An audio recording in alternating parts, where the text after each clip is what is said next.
देश के महान महानायक स्वर्गीय श्री रतन टाटा जी के देशहित में किए गए कार्य, दिए गए दान का ये देश सदैव आभारी रहेगा। आपकी उपलब्धियों को इतिहास में स्वर्ण अक्षरों में लिखा जाएगा। 28 दिसंबर 1937 को बम्बई, ब्रिटिश भारत वर्तमान मुंबई में जन्मे रतन टाटा, नवल टाटा और सूनी कमिसारिएट के पुत्र थे। जब रतन टाटा 10 वर्ष के थे, तब वे अलग हो गए। इसके बाद उन्हें उनकी दादी नवाजबाई टाटा ने जे.एन. पेटेट पारसी अनाथालय से उन्हें गोद लिया। टाटा का पालन पोषण उनके सौतेले भाई नोएल टाटा, नवल टाटा और सिमोन टाटा के पुत्र के साथ किया।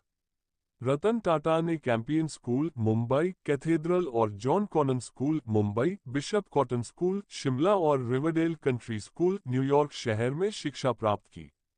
वह कॉर्नेल विश्वविद्यालय और हार्वर्ड बिजनेस स्कूल के पूर्व छात्र हैं। जन्म 28 दिसंबर 1937, मृत्यु 9 अक्टूबर 2024, आयु 86 वर्ष। शिक्षा कॉर्नेल विश्वविद्यालय, सीडी कॉर्नेल विश्वविद्यालय, हार्वर्ड बिजनेस स्कूल। परिवार, नवल टाटा पिता, सूनी कमिसारिएट माँ। पेशा टाटा सन्स और टाटा समूह की पूर्व अध्यक्ष, परोपकारी इन्वेस्टर। शीर्षक टाटा सन्स और टाटा समूह के मानद अध्यक्ष। उत्तराधिकारी साइरस मिस्त्री 2012, नटराजन चंद्रशेखरन 2017। वर्तमान पुरस्कार पद्म विभूषण 2008, पद्म भूषण 2000। मूल्य रु.3800 करोड़ रुपये। प्रसिद्ध उद्धरण, मैं सही निर्णय लेने में विश्वास नहीं रखता।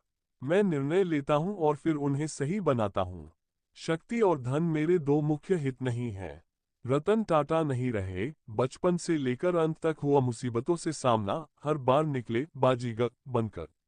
रतन टाटा डेथ, रतन टाटा अब इस दुनिया में नहीं रहे।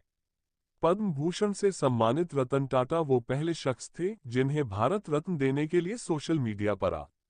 बचपन में ही अलग हो गए थे माता पिता। नवल टाटा और सूनी कमिसारिएट के बेटे रतन टाटा जब 10 साल के थे, तब उनके माता पिता अलग हो गए। जे.एन. पेटेट पारसी अनाथालय के माध्यम से उनकी दादी नवाजबाई टाटा ने उन्हें औपचारिक रूप से गोद ले लिया था। रतन टाटा का पालन पोषण उनके सौतेले भाई नोएल टाटा, नवल टाटा और सिमोन टाटा के बेटे के साथ हुआ। 1962 में वे टाटा सन्स में शामिल हुए। वहां उन्हें फ्लोर पर काम दिया गया। यह एक कठिन और थका देने वाला काम था, लेकिन उन्होंने पारिवारिक व्यवसाय के बारे में अनुभव और समझ हासिल की। हार से शुरू हुआ career. Latest and breaking news on NDTV.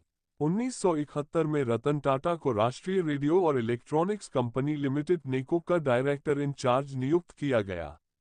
उस समय इस कंपनी की माली हालत बहुत खराब थी। नेको की बाजार में हिस्सेदारी 2% थी और घाटा बिक्री का 40% था।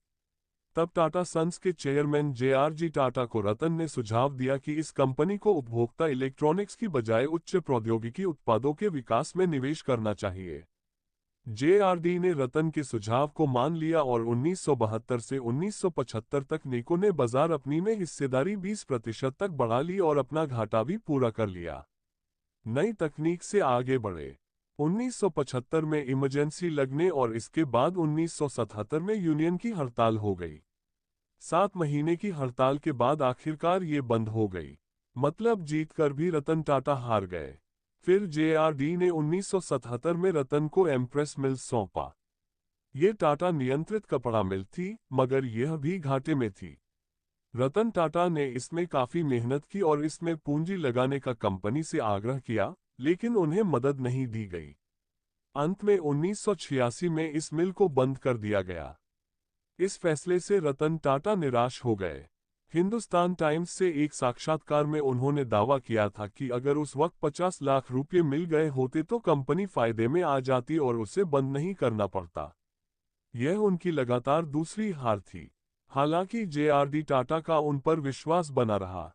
साल 1981 में ही उन्हें टाटा समूह की कई होल्डिंग कंपनियों को अध्यक्ष बना दिया गया।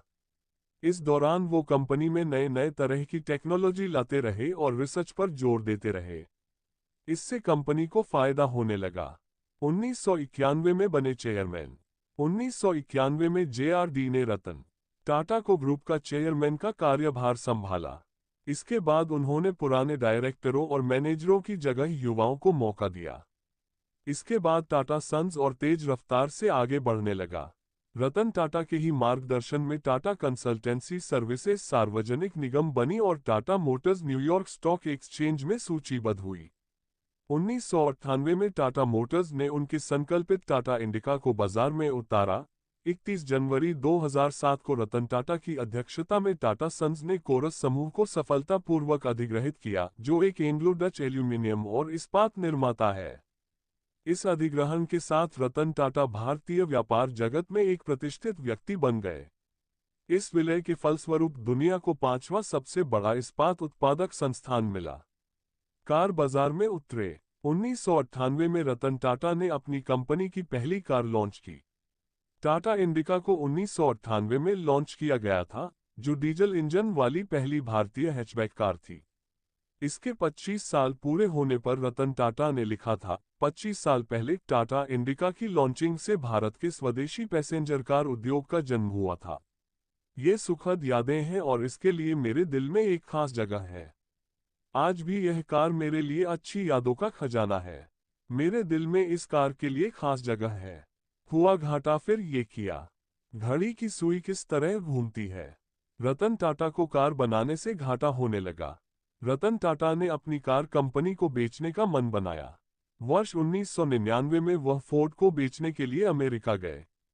अमेरिका के डेट्रॉइट में फोर्ड के अधिकारियों के साथ रतन टाटा और अन्य शीर्ष अधिकारियों की बैठक को याद करते हुए टाटा समूह के एक वरिष्ठ अधिकारी ने कहा, उन्होंने हमसे कहा, आपको कुछ पता नहीं है, आखिर अपने यात्री कार सेक्शन में कदम रखा ही क्यों? उन्होंने कहा कि टाटा की कार कंपनी को खरीदकर टाटा पर एहसान करेंगे। ये बात रतन टाटा को चुभ गई। इसके बाद उन्होंने अपनी कार कंपनी पर और निवेश किया और 9 साल बाद ही टाटा समूह ने अमेरिकी कंपनी फोर्ड के प्रमुख ब्रांड जगुआर और लैंड रोवर को खरीद लिया। रतन टाटा का सपना था कि भारत का हर आदमी कार पर चले। इसके लिए 1 लाख रुपये में कार लॉन्च की। 10 जनवरी 2008 को नैनो कार का उद्घाटन करके उन्होंने अपने सपने को पूरा किया। उन्होंने खुद इसके बारे में सोशल मीडिया पर लिखा था, भारतीय परिवारों का बच्चों के साथ स्कूटर पर भीगते हुए या गर्मी में परेशान चेहरा अक्सर सड़कों पर दिख जाता था। इसी ने मुझे वास्तव में इस तरह की कार बनाने के लिए प्रेरित किया। फिल्मों में भी आजमाया हाथ। रतन टाटा ने फिल्म इंडस्ट्री में भी किस्मत आजमाई थी, लेकिन उन्हें रिलायंस कंपनी की तरह सफलता नहीं मिली। आज से 20 साल पहले रतन टाटा ने अपने करियर की पहली फिल्म पर पैसा लगाया था, जो अपना बजट भी नहीं निकाल पाई थी। इस तरह ये फिल्म रतन टाटा की पहली और आखिरी फिल्म बनकर रह गई। दरअसल विक्रम भट्ट ने अमिताभ बच्चन, जॉन अब्राहम और बिपाशा बसु को लेकर रोमांटिक साइकोलॉजिकल थ्रिलर फिल्म एतबार डायरेक्ट की थी, जो 23 जनवरी 2004 को रिलीज हुई थी। इस फिल्म को रतन टाटा के इन्फोमीडिया फिल्म प्रोडक्शंस के तहत बनाया गया था। फिल्म ने घरेलू बॉक्स ऑफिस पर 4.25 करोड़ रुपये और वर्ल्ड वाइड बॉक्स ऑफिस पर महज 7.96 करोड़ रुपये का बिजनेस किया था। एतबार बॉक्स ऑफिस पर अपना बजट भी नहीं निकाल पाई थी। फिल्म का बजट 9.50 करोड़ रुपये था। ऐसे में फिल्म पर लगाया रतन टाटा का पैसा और फिल्म इंडस्ट्री में आगे बढ़ने की उम्मीद दोनों ही डूब गए। एतबार इतनी बड़ी फ्लॉप फिल्म साबित हुई कि रतन टाटा की दोबारा किसी फिल्म पर पैसा लगाने की कभी हिम्मत ही नहीं हुई। एयर इंडिया वापस लिया। 68 साल बाद एयर इंडिया की घर वापसी भी रतन टाटा ने करवा ली। 1953 तक टाटा समूह ही एयर इंडिया की मालिक थी।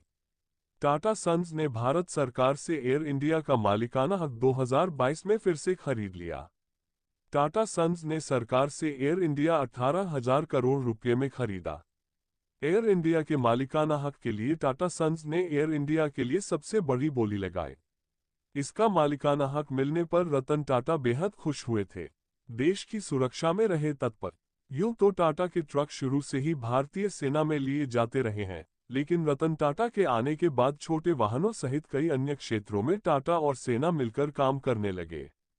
C-295 मध्यम परिवहन विमानों की खरीद के लिए स्पेन की Airbus defence and space Airbus deal के साथ करीब 20,000 करोड़ रुपए के अनुबंध पर रतन टाटा ने समझौता किया। इसके साथ ही कई अन्य समझौते भी देशहित में रतन टाटा के कार्यकाल में टाटा सन्स ने किए।